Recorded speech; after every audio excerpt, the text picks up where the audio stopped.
Hello les amis, j'espère que vous allez bien. Alors, cette partie de notre formation sera une pure démo.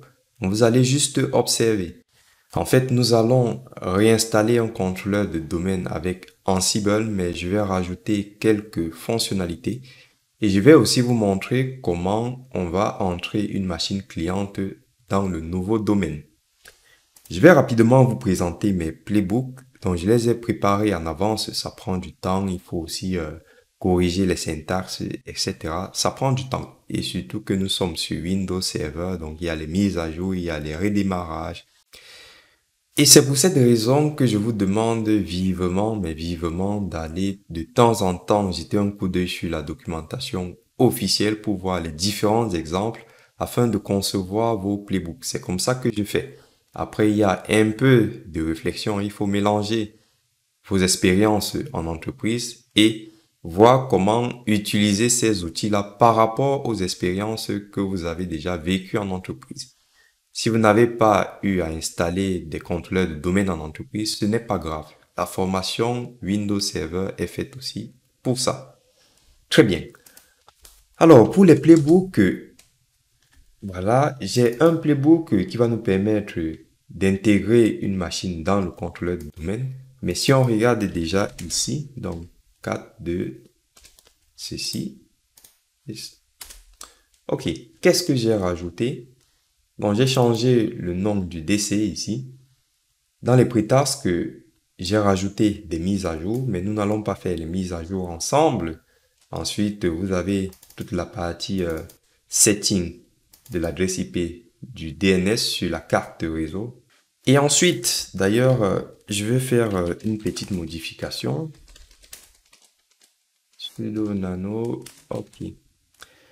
Donc, à ce niveau, vous voyez ici, vous pouvez faire des mises à jour spécifiques. Si vous connaissez les noms des KB, voilà, vous pouvez faire des mises à jour spécifiques. Alors, au niveau de la création du domaine ici, en fait, vous n'avez pas besoin de spécifier tous ces paramètres-là. Si jamais vous êtes en environnement de production. Alors, moi, j'ai un problème, c'est que j'utilise en fait les mêmes machines virtuelles, c'est-à-dire que je fais un snapshot, je n'installe pas mon contrôleur de domaine, je fais mon snapshot, et ensuite, voilà, je fais mes tests.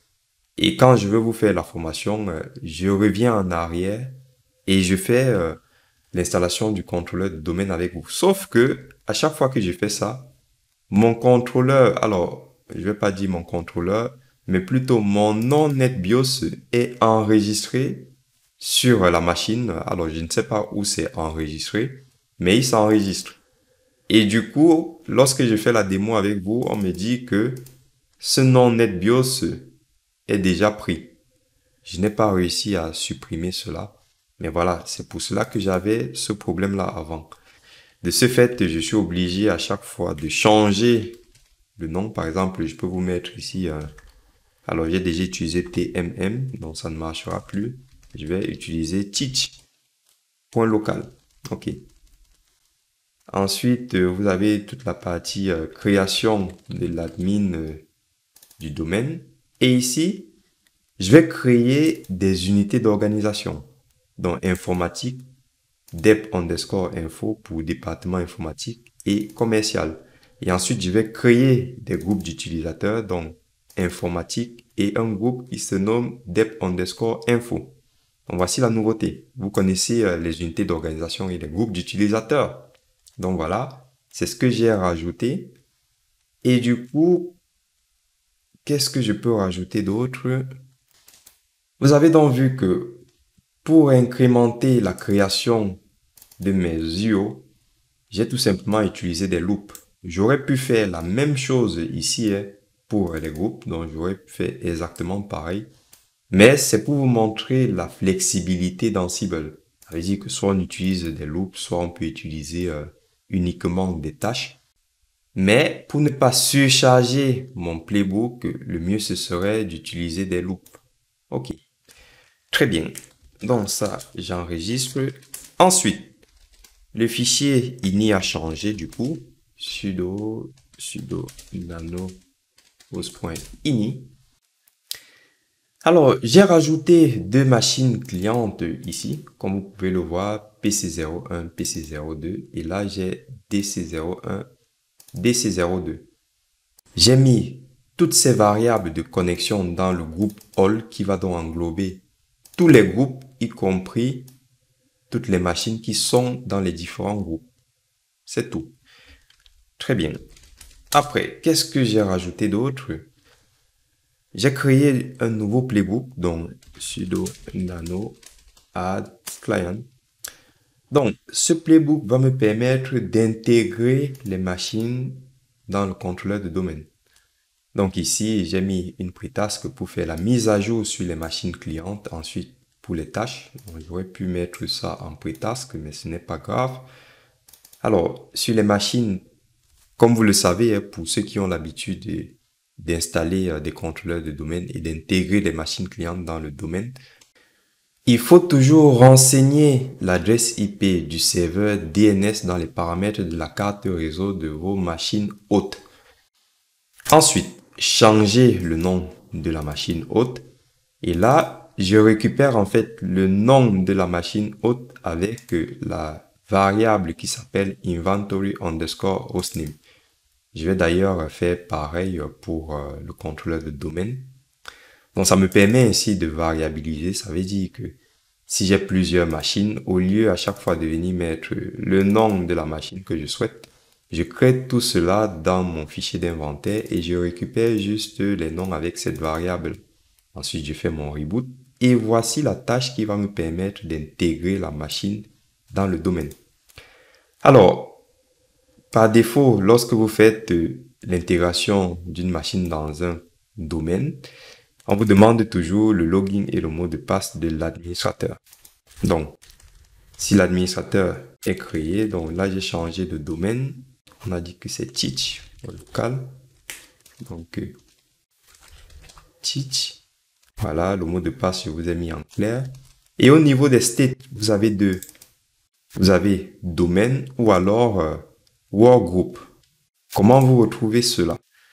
Si je viens sur cette machine, peu importe, dans Windows Server, on va aller sur Windows Server. Donc, je vais agrandir propriété. Donc, vous avez ici groupe de travail. Donc, hop, modifier. Vous avez ici domaine ou workgroup. D'accord? Ce sont ces paramètres-là dont on parle en fait. Et à chaque fois que vous entrez une machine dans le domaine, on vous demande toujours le login et le mot de passe de l'administrateur. Est-ce que vous vous souvenez pour les admin système? Donc, on anticipe tout ça ici. Et ensuite, fait un redémarrage. Très bien. Donc, je dois aussi aller changer du coup l'admin app no create dc0 ici. Donc, je vérifie juste parce que donc c'est teach.local, ça c'est bon. Et donc ici admin dc, ok. Donc ça c'est bon aussi, très bien. Voilà. Donc si c'est bon, on va lancer le test. Donc ansible-playbook-i host.ini. Alors, ce que je disais d'ailleurs avant de lancer, sudo nano create dc0. Donc, ici, host. Voilà, bon, je laisse ceci. Mais pour le nom, name, ici, voilà, je peux récupérer comme ceci. Donc, c'est juste pour variabiliser. Inventory underscore hostname. Voilà. On peut faire comme ceci. Voilà. Ansible-playbook-i host.ini et là create dc0.yaml. Hop, c'est parti. Donc, voici notre contrôleur de domaine. Donc, normalement, tout doit bien se passer. Donc voilà, le démarrage a eu lieu, c'est bon. Donc je vous saute un peu les étapes, hein, voilà, la machine a bien démarré. Donc on lance la tâche suivante. Donc installation d'ADDS, on va patienter. Donc très bien, là nous avons maintenant la création du nouveau domaine. Donc vous allez voir que je ne vais plus avoir l'erreur comme quoi le nom NetBIOS existe déjà. On n'aura plus ce problème-là, regardez. Voilà, donc j'ai le reboot ici. Très bien, la machine a redémarré. Là, nous avons la création de l'admin. Ok, et là, vous voyez, ça s'enchaîne. Création des unités d'organisation et ensuite création des groupes. Regardez, parfait.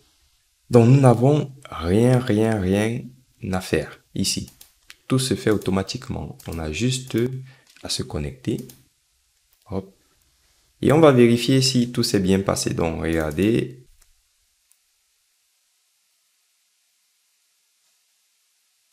Parfait. Donc, je suis sur le gestionnaire de serveur, outils, utilisateur et Active Directory.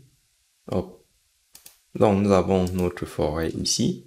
Et regardez, voici mes unités d'organisation. Pour l'instant, il n'y a rien de créé. Commercial et il manque informatique. Nous sommes ici. Alors, pour les groupes, si je m'en vais par exemple ici dans les users, donc groupe, regardez, dep_info et normalement informatique est ici. Donc c'est parfait. Très bien, nous allons maintenant intégrer les machines dans le domaine. Et avant cela, on va aller vérifier si il n'y a rien de configuré sur ces machines. Donc, nom de l'ordinateur, c'est bon. Est-ce que la machine est dans le domaine? Propriété, non, elle n'est pas dans un domaine. Est-ce qu'au niveau de la carte réseau, nous avons fixé l'adresse IP du contrôleur de domaine? Je ne pense pas. Mon centre de réseau et de partage, détail. Ok, c'est tout bon. Très bien. Donc c'est pareil pour la deuxième machine, hein. Voilà. Ok, donc nous sommes prêts. On va revérifier ensemble le playbook. Donc je vais faire juste add. Ok. Donc au niveau de host, j'ai pris le groupe qui se nomme Windows-Clients. Voilà, c'est tout. Et pour le reste, voilà, ça m'a l'air bon. Alors, sudo nano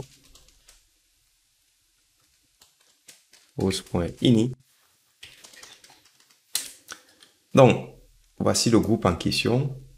Les PC doivent s'appeler normalement PC01 et PC02. Bon, les adresses IP m'ont l'air aussi bonnes, hein. Donc, bon, je vais faire un ping rapidement 104.1.101. Oups, il y a un qui ne répond pas déjà. Et la 100. Ok, bon, heureusement que j'ai vérifié ça. Donc voilà, le problème vient du fait que au niveau d'ici, je suis en NAT, je ne suis pas en bridge.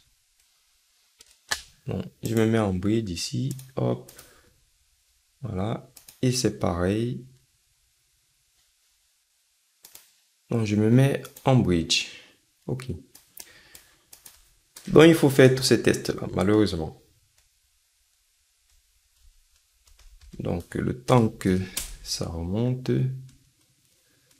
bon, je vais un peu actualiser le réseau parce que ici, voilà.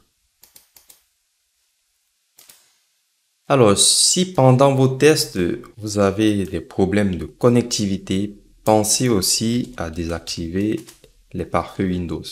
Et par exemple, ici, hop, le ping ne passe pas. Non, je viens ici, pare-feu, vérifier les pare-feux, hop, désactiver. Et voilà, si je reviens ici, hop, voilà. Donc, 101, on est bon, 100, nous sommes bons. Et c'est parti pour un test. Donc, Alors, sur vos PC clients, n'oubliez pas de configurer WinRM. C'est obligatoire. Très bien, je vais lancer mon playbook avec la commande ansible-playbook -i pour le fichier d'inventaire et le playbook en question, ça sera celui-là. Je mets un peu de verbo et c'est parti. Donc voilà, IP DNS change. Ok. PC02 change, c'est bon. Donc j'ai changé les noms, j'ai fixé les adresses IP. Hop, je regarde juste ici. Voilà, les deux PC redémarrent. Non, c'est bon.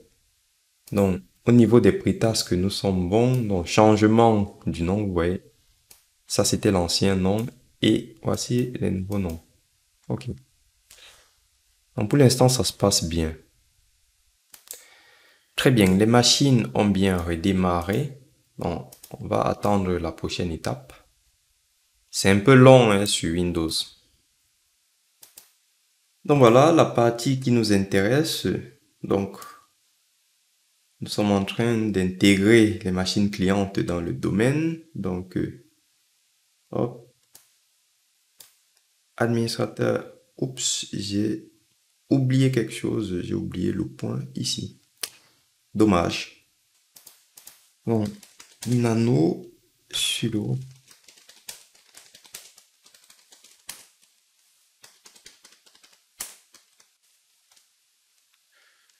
Quand je regarde, je vois que j'ai fait n'importe quoi. Donc, on va refaire les choses proprement. Ici, domaine name, ce n'est pas ça. Donc, hop, copie. Domaine name, c'est... Ce sont les copier-coller, ça. Teach. Ouais. Local. Ensuite, admin user, ça va maintenant être ceci. Paste.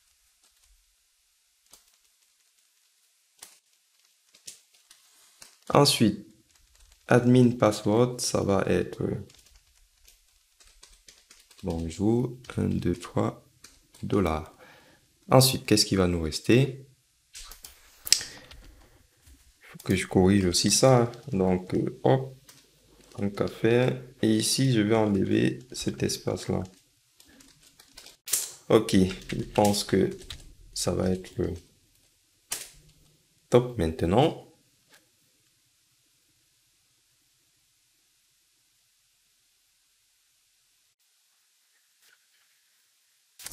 Donc voilà, reboot et regardez. Donc si j'avais 100 PC avec une seule tâche, j'arrive à joindre 100 PC dans le domaine. Est-ce que ce n'est pas génial ça? C'est vraiment génial. Donc voilà, les machines ont démarré. On regarde bien, autre utilisateur, je peux donc mettre ici teach underscore administrateur. Et là, bonjour, 1, hop, 1, 2, 3 $. Et je fais pour l'autre pareil. Autre utilisateur, teach.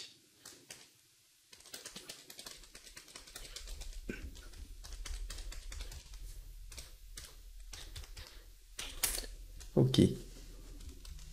Sauf si je me suis pas trompé, mais regardez, ça marche parfaitement. Voilà les amis, vous savez maintenant comment installer et configurer un contrôleur de domaine avec Ansible. Et vous savez aussi comment joindre des postes clients sur un contrôleur de domaine avec Ansible. On aurait pu faire cela sur un seul playbook, donc lancer toutes ces tâches-là à l'aide d'un seul playbook. C'est beau, c'est vrai, tant que ça marche. Par contre, la machine ne remplacera jamais l'homme. Donc, vous devez quand même avoir la maîtrise de ces installations-là. Pour ma part, je préfère créer un playbook pour installer et configurer un contrôleur de domaine. Ensuite, moi-même, je prends le soin d'aller faire des vérifications. Si je vois que tout est correct, je peux ainsi lancer un autre playbook pour joindre des machines clientes dans ce domaine-là. Pensez bien à ça, les amis. Donc, c'est très beau d'automatiser tout et de cliquer sur un bouton, tout se fait automatiquement, mais pensez toujours à contrôler vous-même les choses. Merci d'avoir suivi ce module. Je vous dis à tout de suite pour la suite de notre formation.